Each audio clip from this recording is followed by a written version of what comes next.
पवित्र कथा श्री जगन्नाथ क्षेत्र, जिनको 7 वैकुंठ है ब्रह्मांड में, और 7 वैकुंठ से मर्त्य वैकुंठ और जिसको हम आदि वैकुंठ भी कहते हैं, वही जगन्नाथ क्षेत्र की उत्पत्ति कैसे प्रभु आए। स्कंद पुराण के अनुसार श्री जगन्नाथ की सृष्टि जब वराह कल्प चल रहा था, उसी समय से धरती का सर्जना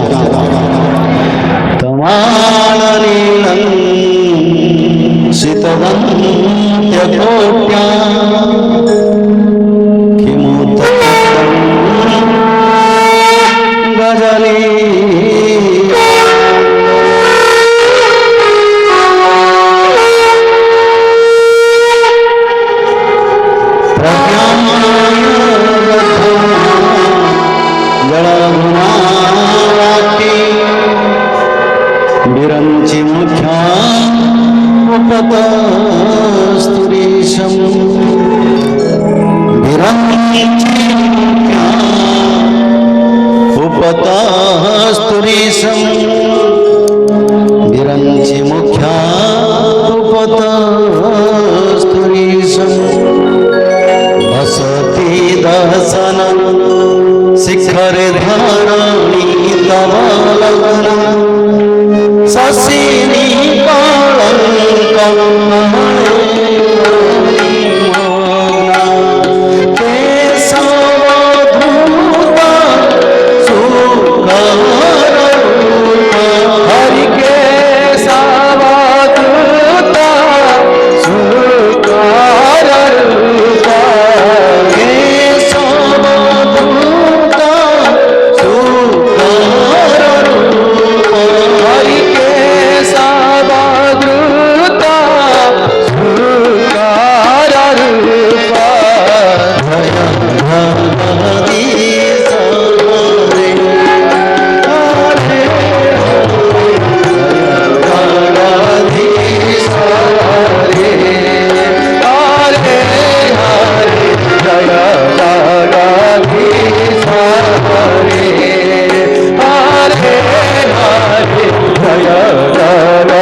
जब वराह कल्प का सृष्टि हुआ, पहले भगवान के पहला अवतार कुमार अवतार और दूसरा जो शुक्र अवतार प्रभु ने धारण किया, उसी समय पृथ्वी आदि दैत्य हिरण्यकश्यप और हिरण्याक्ष ने माता वसुमाता को रसातलगामी करवा दिया था, और वसुधा को उद्धार करने के लिए ब्रह्मदेव और सभी देवता ने भगवान से स्तुति किया।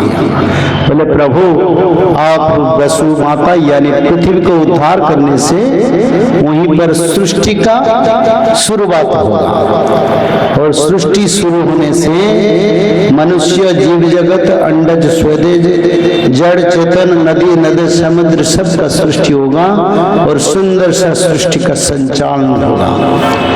तो ब्रह्मदेव सभी देवता ने जब प्रभु को स्तुति किया और भक्ति भाव से भजन किया, तब प्रभु ने बोले मैं अवतार लूंगा, और वराह अवतार प्रभु धारण किया, और वराह अवतार धारण करने के बाद प्रभु रसातलगामी पृथ्वी को उद्धार किया, और सृष्टि को यानी ब्रह्मांड को कक्ष पर स्थापित, एक सृष्टि को उद्धार, दूसरा सृष्टि जो ब्रह्मांड सौर चक्र पर है, उसी सौर चक्र पर ये ब्रह्मांड को भगवान ने स्थापन किया।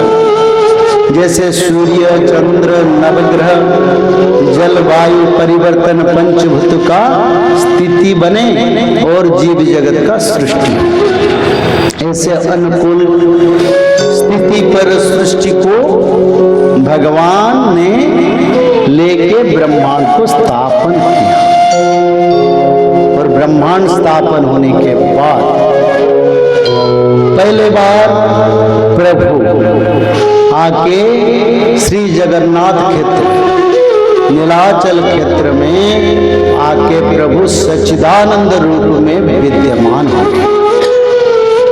और वहीं पर सभी धीरे धीरे उसका बात आप देखिए। शास्त्र को देखेंगे, अलग शास्त्र यानी विष्णु पुराण, ब्रह्म पुराण, जो भी पुराण स्कंद पुराण के साथ मिलाएंगे, क्योंकि शास्त्र को मिला के बोलने से आनंद लगता है। बराह कल्प के बाद सूर्य, चंद्र, तारा, नक्षत्र, ग्रह, देवा देवी सब सृष्टि, उस समय कोई सृष्टि नहीं हुआ और भगवान श्री जगन्नाथ सच्चिदानंद रूप में थे और उनको नील माधव बोला जाता था। प्रभु पूर्ण ब्रह्म रूप से थे। उस समय दारू ब्रह्म नहीं थे, जगन्नाथ नाम नहीं था, पर सच्चिदानंद रूप नील माधव के हिसाब से प्रभु देवता लोगों को सृष्टि किया और देवता लोगों ने दो प्रभु का पूजा अर्चना सब कर रहे थे वही जगन्नाथ क्षेत्र पर। और ये स्कंद पुराण के अनुसार प्रभु पहले आके जब इस क्षेत्र पर बैठ गए तो प्रभु और माता ने निर्णय किया, ये जो जगन्नाथ क्षेत्र पंचकोशी है, इसके अंदर किसी को मृत्यु भय नहीं है। अगर किसी का भी मृत्यु होगा वो सीधा वैकुंठ तक जाएगा, परम पद को, जन्म कर्म बंधन से मुक्त रहित है। तो ऐसे ब्रह्मदेव ने जो इच्छा किया था, ब्रह्मदेव की इच्छा यही था इस संसार में ऐसे कल्याणकारी सृष्टि बने जिस सृष्टि में मनुष्य लोगों को त्रैताप से कहीं परेशानी ना हो। त्रैताप क्या है मालूम है आपको? सभी बोलते हैं त्रिपाप चक्र। एक हमारा जीवन में 3 धारा है। पहला बचपन की यानी सबसे 12 साल तक कोई पाप ताप नहीं लगता है और 12 से 24-25 साल तक मनुष्य यौवन अवस्था युवक यूथ बनता है और 24 से नहीं उन समय को किशोर वयस कहते हैं और किशोर वयस 24 साल तक उनका होता है। 24 से फिर 35-36 तक उनका यौवन अवस्था आता है, करीब 40 तक आज तक हिसाब से। पर वो जो सत्य युग था उस समय में कम उम्र में मनुष्य यौवन प्राप्त होते थे।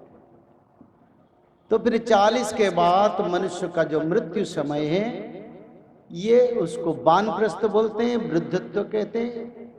ये तीनों स्तर लेके मनुष्य जीवन का धारा है और तीनों समय पर मनुष्य जो पाप करता है उसको त्रिपाप चक्र बोलते हैं। वही त्रिपाप से मुक्ति होने के लिए भगवान की धारा है।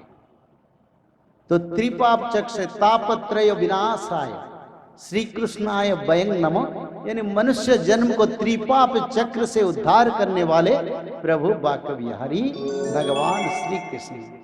बोलिए श्री वाक्य विहारी लाल की जय। तो ऐसे ब्रह्मदेव का इच्छा यही था, प्रभु सृष्टि तो बन गया पर सृष्टि में ऐसा होना चाहिए जैसे कि मानव लोगों को कोई द्वंद ना रहे और सभी मानव वैकुंठ तक जाएं, फिर आप चाहे तो फिर वो मरते पर आए, ऐसे कोई जीव जंतु का दुख ना हो। तो भगवान ने उस क्षेत्र को ऐसे बनाया, भगवान और महालक्ष्मी दोनों मिलकर, क्योंकि जहां विष्णु रहते हैं वहीं पर महालक्ष्मी रहते हैं, क्योंकि माता महालक्ष्मी और प्रभु दोनों रहते हैं। तो उस क्षेत्र को बना दिया और प्रभु ने आशीर्वाद करवा दिया, इस क्षेत्र पर जन्म मृत्यु त्रिपाप चक्र से सभी को मुक्ति है। चाहे जीव जंतु हो, कोई भी हो, जिसी को यहाँ जन्म होगा उनको मुक्ति मिलना 100% का गारंटी। पर क्या हुआ, ब्रह्मदेव ने बोले सही, ये तो सही है, मैं सुन रहा हूं, प्रभु ने आशीर्वाद कर दिया, पर ये सच या झूठ, ये कितने उसका अच्छा ही हो रहा है, मैं खुद की जाके देखूंगा। तो ब्रह्मदेव ने धरावतरण किया जगन्नाथ क्षेत्र पर और जाके दक्षिण द्वार से आए। मनुष्य लोग पूर्व द्वार से आते हैं, दक्षिण से देवता आते हैं। ये जगन्नाथ की संस्कृति है। रोज विभीषण भी जगन्नाथ मंदिर आते हैं और दर्शन करके जाते हैं प्रभु को। इसका प्रमाण है, उसके बारे में मैं विचार रखूंगा, पर बात यही है। तो ब्रह्मदेव ने सोचा, देखो ये तो प्रभु ने आशीर्वाद कर दिया, मेरा इच्छा के हिसाब सृष्टि बन गया और ऐसे मनुष्य लोगों को मुक्ति मिलेगा। तो ब्रह्मदेव ने दक्षिण द्वार से आया और आके पंच गया जगन्नाथ मंदिर की कल्पवट तक, और कल्पवट के पास पंच के देखे, वहीं पर पवित्र गंगा है, और जिसको क्या कहते हैं पद्म, जगन्नाथ क्षेत्र के बीच में जो गंगा है, जहां तुमको मालूम नहीं, रोहिणी कुंड उसको बताते हैं। तो रोहिणी कुंड जो है वो गंगा की धारा है। तो रोहिणी कुंड ने के पास उन्होंने खड़ा होकर क्षेत्र का दर्शन कर रहे थे। उस समय ब्रह्मदेव और नारद और इंद्रद्युम्न ने मिलके क्षेत्र बना के जगन्नाथ का कोई मंदिर नहीं हुआ था, पर रोहिणी कुंड था। वो कलिजुग का बात नहीं है, मैं आदि युग का, जो सृष्टि का आरंभ का बात कह रहा हूं। क्योंकि कोई बोल रहा है जगन्नाथ क्षेत्र कलिजुग में, ऐसा नहीं है। तो रोहिणी कुंड पर देखें, एक चंडाल पक्षी काक ने आके स्नान किया। अचानक उनको प्यास लगा तो उन्होंने आके स्नान किया। तो उन्होंने स्नान करने के बाद जाके भगवान की माधव नीलमाधव मूर्ति को दर्शन किया, और दर्शन करने से उनका चतुर्भुज शरीर हो गया और काक शरीर लुप्त हो गया। चतुर्भुज शरीर धारण किया और सीधा वैकुंठ की ओर जाने लगा। तो ब्रह्मदेव को बहुत आनंद लगा, देखो प्रभु ने मेरा के इच्छा से हिसाब से क्षेत्र बना। पर ब्रह्मदेव आनंद से प्रभु का दर्शन करके फिर ब्रह्मलोक चले गए। ब्रह्मलोक जाने के बाद ब्रह्मदेव अपनी तपस्या में बैठ गए, और जमदेव को ये वार्ता चल गई, धरती पर ऐसा क्षेत्र है जहां मनुष्य कर्म से रहित, कोई कर्म का फल उनको नहीं मिलता है, सभी वैकुंठ प्राप्त। तब जमदेव को सोचना पड़ा, देखो मेरे को तो भगवान ने ये विचारधारा का दायित्व दिए हैं, और कोई पाप करता है उसको फल मिलता है। अगर इस क्षेत्र में नहीं मिलेगा तो ब्रह्मांड की नीति तो अलग अलग हो जाएगी। तो जमदेव ने आके जगन्नाथ जी का प्रार्थना किया। कहां? समुंदर के किनारे उन्होंने बैठ के श्री जगन्नाथ का प्रार्थना किया, तपस्या में बैठे। और तपस्या में बैठने के प्रभु को यही उनका मन में था, प्रभु उसका थोड़ा परिवर्तन करे, क्योंकि कर्म फल का विचार नहीं होगा, धरती में पाप पड़ेगा और पापाचारी लोग भी मुक्ति पा जाएंगे आपकी क्षेत्र से। तो जमदेवता ने तपस्या बहुत दिन करने के बाद फिर माता महालक्ष्मी और प्रभु का दर्शन हुआ, और उसी जगह पर ये जमेश्वर नाम के महादेव का भी प्रतिष्ठा हुआ है, जिसको जमदेवता ने किया, अभी तक भी है। और माता महालक्ष्मी प्रभु को गुहार लगाए जमदेवता ने, बोले प्रभु ऐसा क्षेत्र होगा तो फिर संसार में प्राणी का कर्म बंधन में सभी मुक्ति मिलेगी, तो मेरा विचारधारा कुछ नहीं रहेगा, और इस क्षेत्र को छोड़ के जो मानव है उनका कर्म विचार अलग होगा, और एक क्षेत्र के मानव का अलग विचार होगा, तो वेद की धारा का संतुलन नहीं रहेगा। तो कुछ के लिए प्रभु कुछ करो। तो प्रभु ने बोले ठीक है जमदेव, हम आपको फिर हम उसका थोड़ा परिवर्तन करते हैं। सिर्फ जगन्नाथ क्षेत्र के पंचकोशी को छोड़ के दूसरा जो जो क्षेत्र है, ये क्षेत्र जहां जहां व्यापित हुए और सभी स्थान पर कर्म फल का लोग विचार होगा और कर्म के अनुसार मनुष्य लोग फल पाएंगे। तो उसी दिन से भगवान नीलमाधव वहीं पर थे। दारु ब्रह्म मूर्ति सबु कळे थाई सेठारो जे क्योर आज्ञा घेनी कोला भव हुई तेणु नाना अवतार। माधव माधव माधव माधव सत्यानंद माधव गोविंद गोविंद श्री राधे गोविंद जय श्री राधे गोविंद।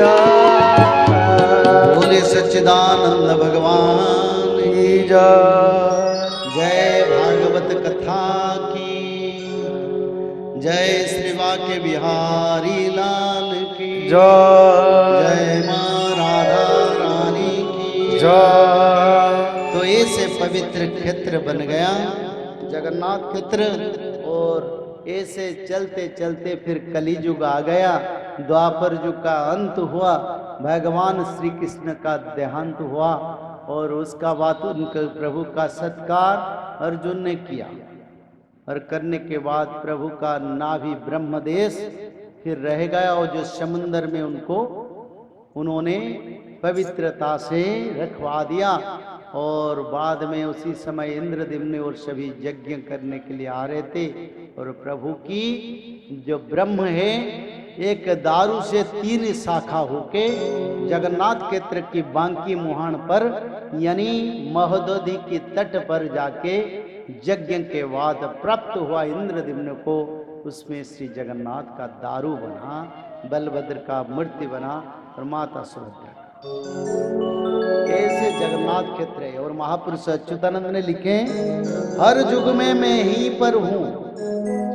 ऐसे नहीं कलियुग में हूं, मैं हर युग में इस स्थान पर हूं और इस स्थान को कभी मैं नहीं छोड़ के गया हूं। और मेरे शरीर से अनेक अवतार हुए हैं, पर मैं यहाँ हूं और मेरे से आके फिर समा जाते हैं। वही जगन्नाथ है।